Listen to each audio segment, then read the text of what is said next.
What about examples like Chicago, where I'm to understand they have fairly strict control, yet seems to be horrific for gun crime? So, all right. So Supreme Court, right wing Supreme Court makes me a bit nervous whenever gun control measures come to the high court. Doesn't give me a lot of confidence that they're going to do anything other than side with the NRA and with 2A advocates who, quite frankly, I think are just a bit ridiculous a lot of the times. But let's go take a look, shall we? I think this is a pretty, when I've advocated before for red flag laws, and I've had people say that, oh, they're unconstitutional. What if somebody's making stuff up? Blah, blah, blah, blah, all the rest of that stuff. But I think it's pretty evident by, a lot of the mass shootings that we get, even a lot of the just domestic, killings that we see, that these sorts of laws, ones where the people living around some of these people are able to express their concern to the authorities, I think that these are, pretty reasonable, quite frankly.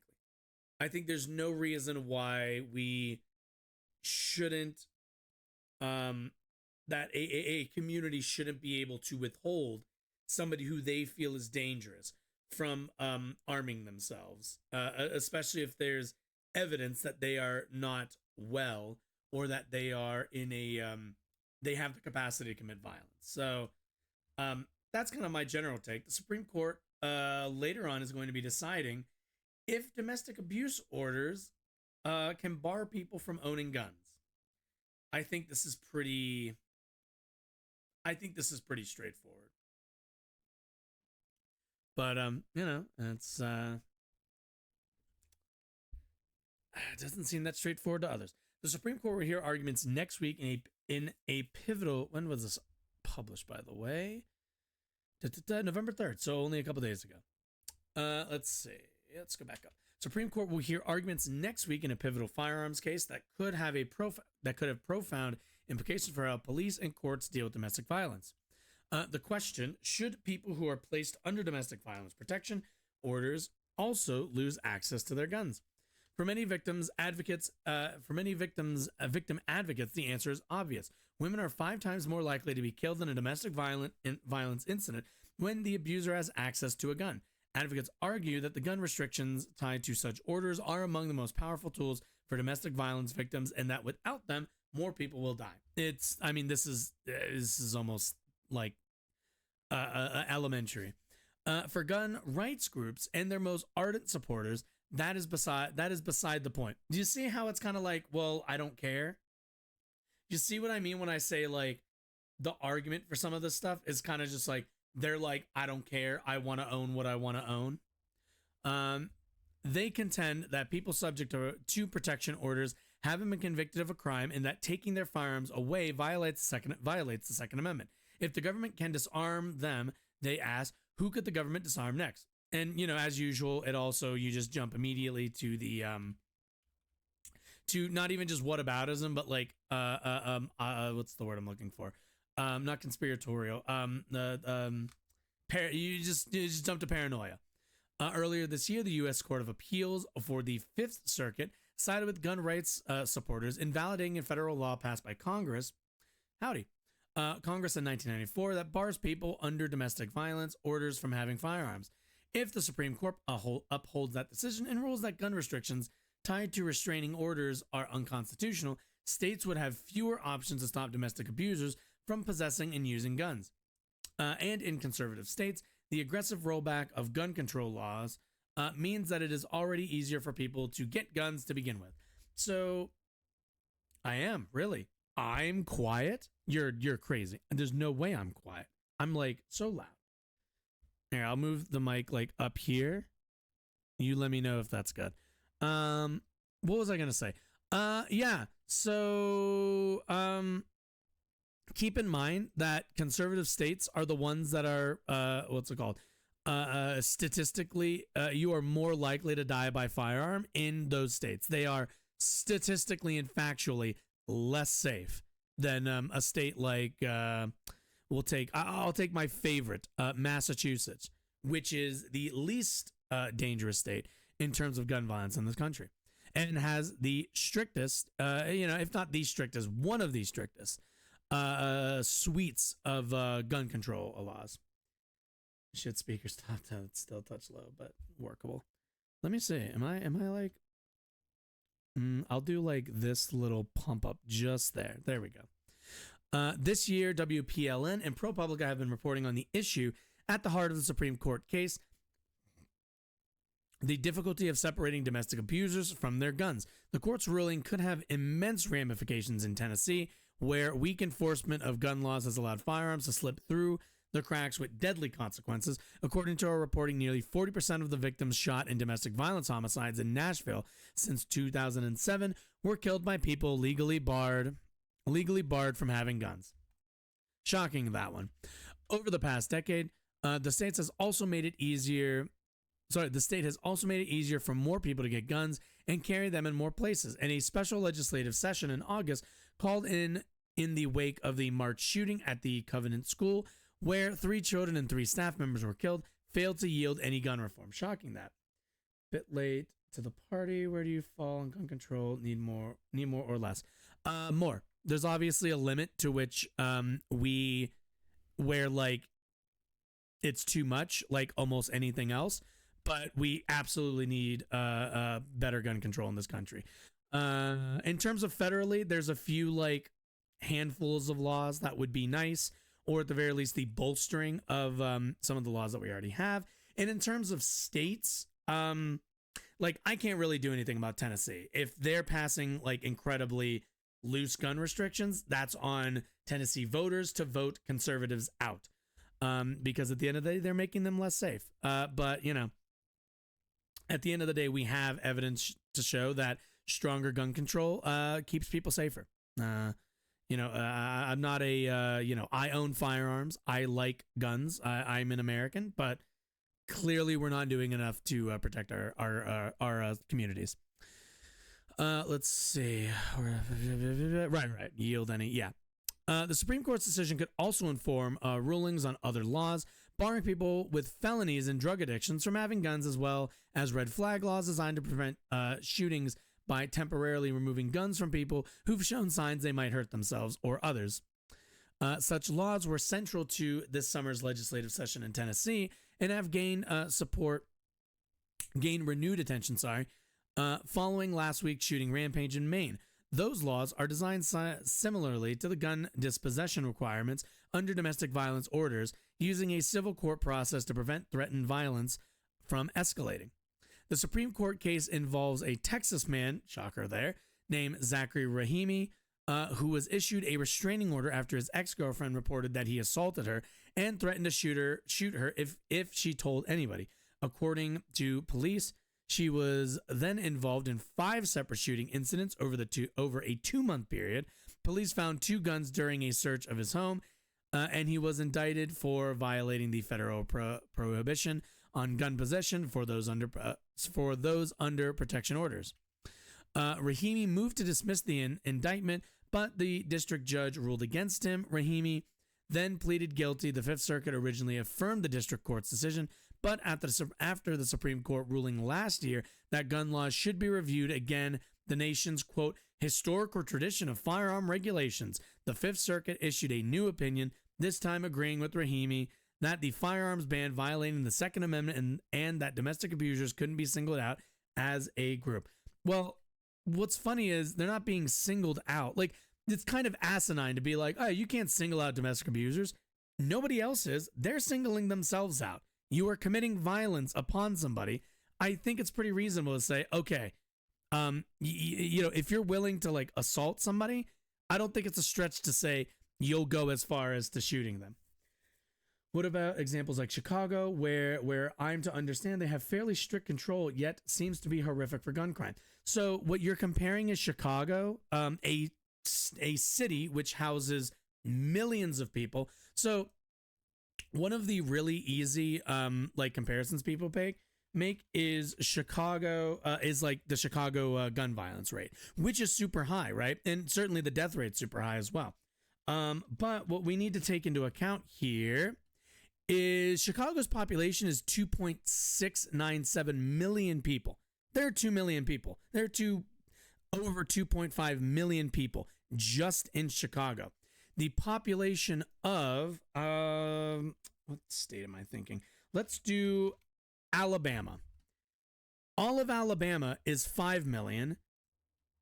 And if we go to our handy dandy CDC gun violence statistics, can you tell I've searched this before? Alabama, a gun death rate of 26.4, and Illinois 16.1, a 10% difference in those numbers.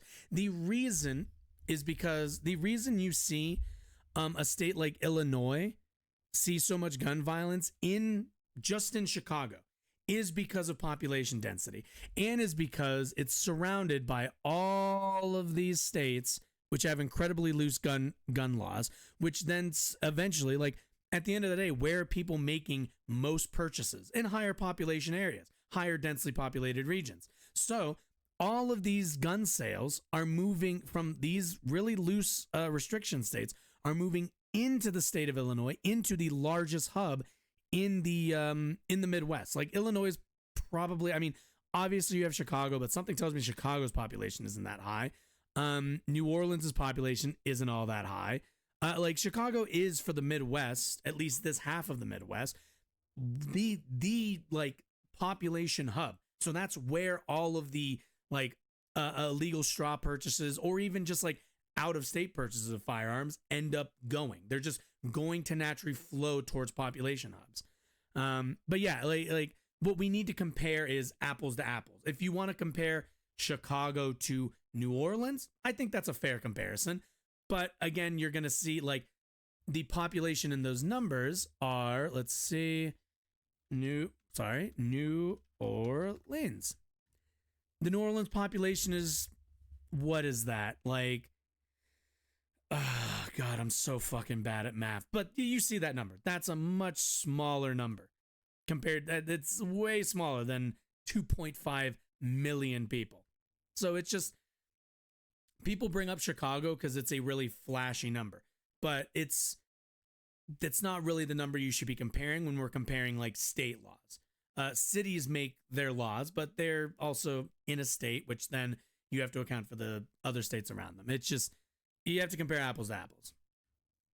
But good question though. That you get that one a lot. As you can kind of tell, I've gone to that multiple times. Where are we at? Nahimi moved right. Could speeders be stripped of their right to keep and bear arms? Fifth Circuit Judge Corey Wilson wrote for the court. Political nonconformists, people who do not recycle or drive an electric vehicle. Okay, well, this is fucking idiotic. First of all, people who speed don't show a propensity to violence. They show a propensity towards like irresponsibility. Like, you know, like there are rules of the road and you're just not interested in them, which like, I wouldn't say that's violence, but it's just like a disregard for others. But that's not the same as like violent intent. You know what I'm saying?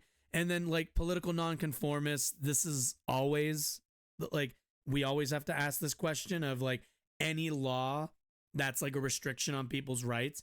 Oh, well, you know, if I'm a political nonconformist, why can't I, you know, if I'm an anarchist or something, why can't I yell fire in a crowded room? You know, that's like, you know, it's just, it is a childish argument because this is like you could use this boogie, like political nonconformist arguments is like the boogeyman, like surface level, but like what if the government uses it against people they disagree with? That's how all laws are against people who clearly disagree with them because they've committed a crime. Like people who do not recycle, like all right, like do you think that we're going to take your guns away because you don't recycle or drive an electric vehicle? But keep in mind, the person who probably said this probably reads or watches, you know, Fox News, and they think like your arrest warrant hinges, like the signature of the judge signing your arrest warrant or your search warrant lies on like, well, I'm a woke judge. Do they own like an electric vehicle? No. Search their home. Like, it's just stupid. But research has shown that domestic abusers are a particularly dangerous group of people, and they are even more so with guns. One study by the National Law Enforcement Officers Memorial Fund found that domestic dispute calls are, quote, the most dangerous circumstances for police to respond to, leading to more officer deaths than any other type of call. In addition, more than 2/3 of mass shootings involve domestic violence or are committed by someone with a history of it. Domestic violence homicides that involve guns are more likely to have, and keep in mind, like, the police are in line pretty, like, clearly when it comes to this sort of stuff. Talk to any officer. They will tell you. I grew up, my dad was a cop. I grew up in a cop family. Domestic abuse, like, calls are fucking rough. And any cop will tell you, yeah, they're like super high tense, like in terms of like stress. They're high stress level calls. Like, people are on super fucking on edge, and the people who are like the people who are involved in them, the individuals who are involved in the couple usually, like, super fucking on edge. So they're just like and super erratic. So it's just these sorts of things just aren't like these are really volatile situations here. Let's see more. Okay, domestic violence homicides that involve guns are more likely to have additional victims than any types of homicide than other types of homicide that involve guns. A professor who researches gun policy and public health at the University of Michigan. The consequences can be devastating. One case in northeastern Tennessee in 2013, a 12-year-old girl called 911 and told dispatchers that her father had shot her. According to the police report, when officers arrived, they found her lying dead in a pool of blood on the living room floor. Her 11-year-old brother was lying on his bed. Officers peeled back the blankets and found 2 bullet wounds to his stomach. Their mother, Bridget Hughes, was found dead in the bedroom down the hall, her body pressed against the doors as if to keep the shooter out. And finally, the police found her husband, Herbert Clyde Hughes. According to police reports, he had killed his whole family, gotten into bed, and then turned the gun on himself. Weak interventions for domestic abusers. One reason that victim advocates have pushed hard for gun dispossession to be included. Keep in mind also, this isn't like you never get them back. You just get them confiscated. To be included in protection orders is that alternatives for controlling domestic abuse are not always successful. Criminal prosecution can take a long time and require a high burden of proof for victims to overcome the sentiment that domestic violence is a proverbial he said, she said. Domestic violence protection orders can also be difficult and sometimes even dangerous to get. States have different policies and procedures for getting orders for protection, but in Tennessee, the process goes something like this. If someone is being threatened or abused, they can fill out paperwork describing the abuse and request a protection order from the court. If facing immediate danger, they can also ask for a temporary protection order that lasts a few weeks until a hearing can be called. A full protection order is issued only after a court hearing where both the accuser and accused go in front of a judge. The statute dictates those hearings should be held within 15 days of notification, but they can sometimes be delayed.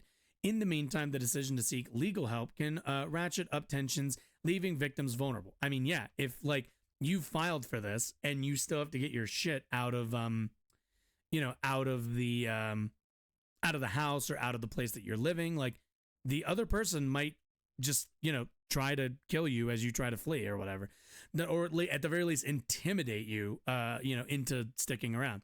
The delays, paperwork, and fear of facing their abusers in court can all be deterrents for victims trying to secure protection orders.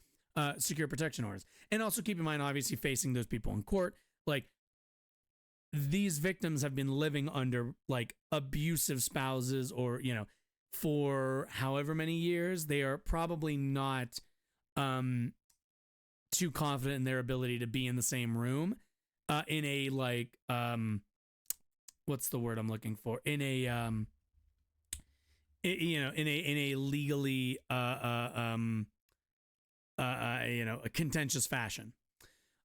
If they do go through the process, their requests are not always granted. In Nashville, more than 1,900 petitions for protection orders were filed in the first half of 2023. According to Davidson County court records, only about 550 were granted during that period. Temptress Peebles tried to get a protection order in Nashville 3 times in the months before her death in 2019. She told a court that her ex-boyfriend had pointed a gun at her and threatened to kill her, but Davidson County court records show that she was never able to secure a protection order after she missed a court date and became difficult to reach. I wonder why. In her final petition and an order, she wrote that she was terrified that her ex-boyfriend was going to kill her. A week later, police said he did in front of her 8-year-old daughter. Jesus. Peebles' ex-boyfriend has not yet entered a plea, and his lawyer didn't respond to a request to comment. There is a myth out there that it is very easy to get a protective order, that judges are just handing out protective orders like candy to trick-or-treaters, said Natalie Nanasi, director of the Judge Elmo, B. Hunter Legal Center for Victims of Crimes Against Women at Southern Methodist University in Dallas. Christ, what a fucking mouthful of a name. And that's absolutely not the case. Even when women do get protection orders, they aren't always enforced. Michaela Carter, also from Nashville, got one in 2021 after reporting that her husband had repeatedly hit her in the face with a whiskey bottle.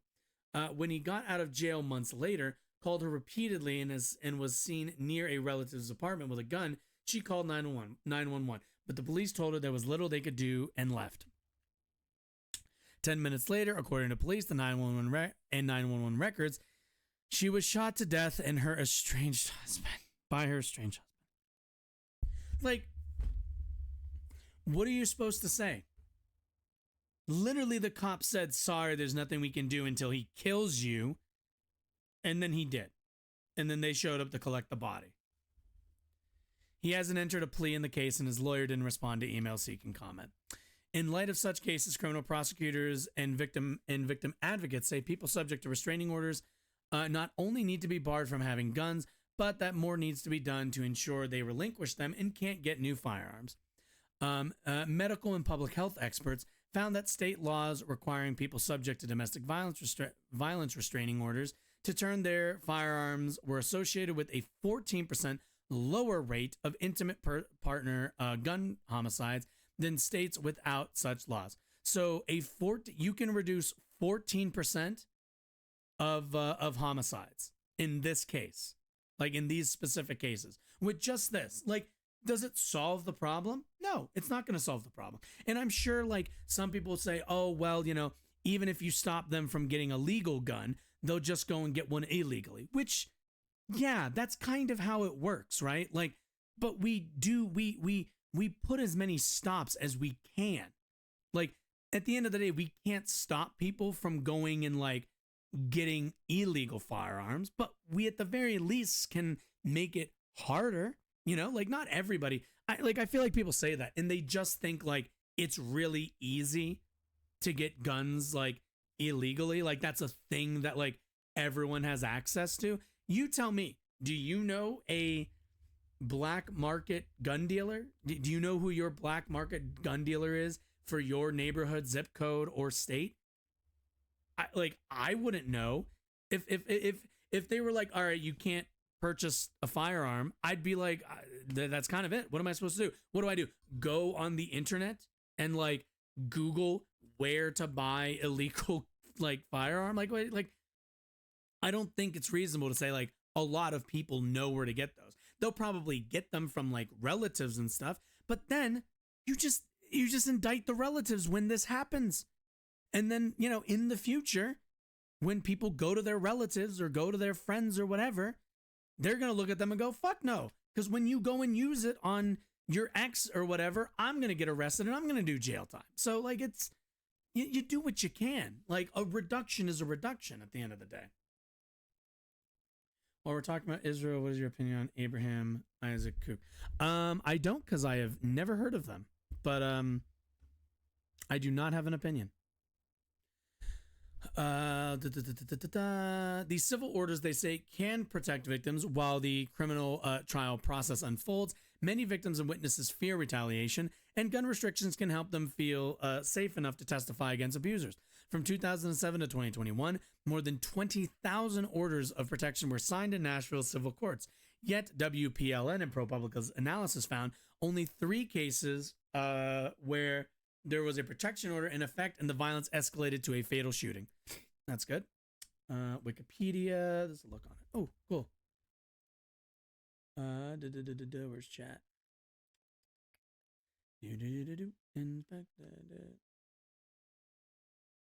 I will put this to the side, but I'll take a look at this.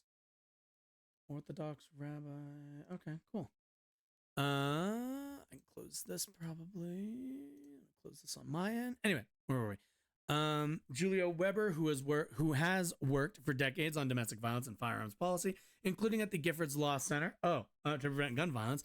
If that name sounds familiar, it's because Gabby Giffords was I believe she was a senator. She was either a senator or a state senator. She was a politician who was shot in the head, I believe, and actually survived from a protester. Well, I guess they weren't a protest. They were just like a psycho. But likens gun dispositions to seatbelts. It's widely accepted that seatbelts save lives, even though requiring them may limit individual freedom, obviously. Quote, similarly, we need to limit some people's freedom because other people's freedom is impacted, she said. If we care more about someone's ability to have access to firearms than we care about my ability to be free from firearm violence, we have a problem. I mean, this is just the negative and positive freedom sort of argument, I think. In a state like Tennessee, the impact of the Supreme Court's decision depends on how sweeping it turns out to be. The justices could rule against Rahimi, and the system would continue functioning as it does now, or the court could rule similarly to this Fifth Circuit, which deemed the federal ban unconstitutional, but did not address state order of protection laws like those that exist in nearly all 50 states, including Texas and Tennessee, that could leave those laws intact for now. Weber said the most dangerous outcome would be if the Supreme Court rules that gun restrictions tied to protection orders more broadly violate the Second Amendment. I'm not confident that they wouldn't say that. It could upend all of the 50 states'